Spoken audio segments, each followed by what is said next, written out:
Bismillah, assalamu alaikum wa rahmatullahi wa barakatuh. Turashimira Allah subhanahu wa ta'ala ku ngabire ze nyinshi.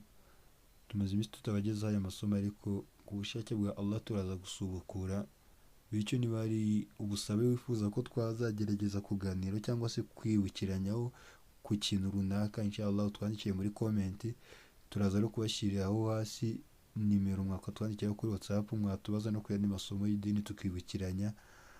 Hanyuma kandi niba hari n'icyo wifuza gusobanuza bitari no mu busabe no ku yandi masomo, ni karibu. Tugiye kurebera hamwe ubusabe umuntu akoresha, umuntu ufite agahinda, umuntu utishimye, umuntu yani ujya ugira ubunebwe kubera ko nta kintu na kimwe uretse ko inkunga yacu iva ku Mana.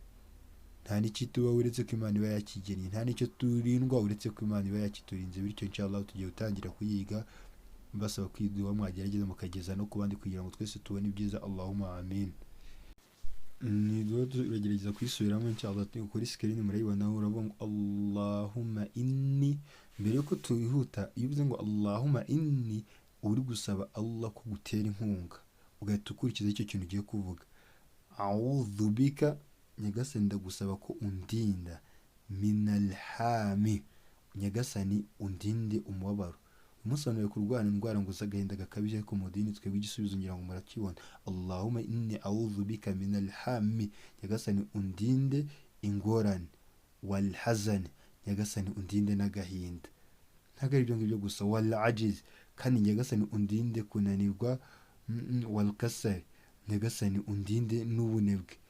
Ntabwo ari ibyo ngibyo, wal bukhul wal jubun, nyagasani undinde n'ubugugu.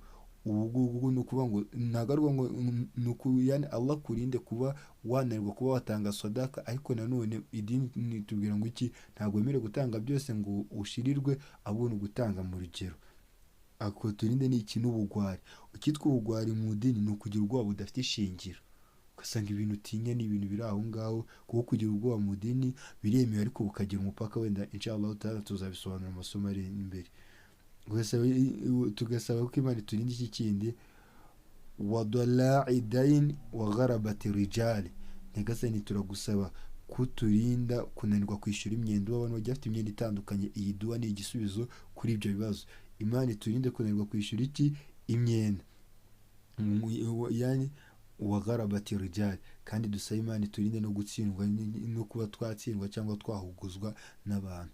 Niyo ngo wenda inshallah mu ncamake, iyi dua irimo ibisubizo ku bibazo abantu bafite muri ino minsi. Harimo ikintu cyitwa ingorane, abantu bafite ibibagoye byinshi bitandukanye, abantu bafite umubabaro, abantu bafite agahinda, ariko ibi byose usaba Allah ko agira gute, ni we wenyine wabikurinda. Abantu bafite kuba bananirwa, bafite ubunebwe, urubyiruko gukora biri kugorana, abandi gukora nyine ugasanga umuntu bamwirukanye ku kazi kubera kutakuzuza, kubera ko ntabwo yasabye Allah ngo amurinde ubunebwe. Abantu gutanga sadaka biri kugorana kubera ko ntabwo abantu basabye ngo Imana ibarinde iki, ubugugu mu mitima. Abantu ugasanga imyenda yabaye myinshi kubera iki, Allah niwe utwishyurira. Hari izindi dua twari twize mbere, nanone dusaba Allah ko atwishyurira imyenda, n'iyi ngiyi iriyongeramo. Bavandimwe bayisilamukazi, niba uzi umuvandimwe wawe uzi ufite kimwe muri ibi bibazo, mwigisha iyi dua abayisilamu, mwigisha iyi dua, ugerageze kuyifata. Niba ufite umuntu uzi wananiwe kwishyura umwenda, mwigisha ino dua, Allah aramwicira inzira uburyo bwo kwishyura. Kandi niba uzi n'umuntu uri guhuguzwa, cyangwa se nawe niba ari amakuru uri gukorerwa, abantu bari kuguhuguza, cyangwa se hari ibyo ubona kubigeraho byakunaniye, iyi ni dua, iyi ni ibanga, uyu ni umwambi n'umuheto ugiye gufora, ugahita urasa kuri icyo kibazo kigakemuka.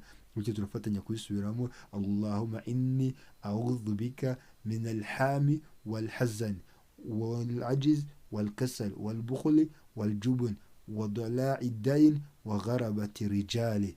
Tunabasaba ko ibyiza by'urwibutso ni uko twarugeza ku bandi, kubera ko wari ufite ikibazo wumvise igisubizo. Ibyiza ni uko twese ibisubizo bitugeraho, hanyuma ukagerageza ugasubira inyuma, ukagerageza kuyifata neza inshallah ta'ala, ku bushake n'ubushobozi bwa Allah, kubera ko ntacyo tubona, inkunga yacu iva kwa Allah.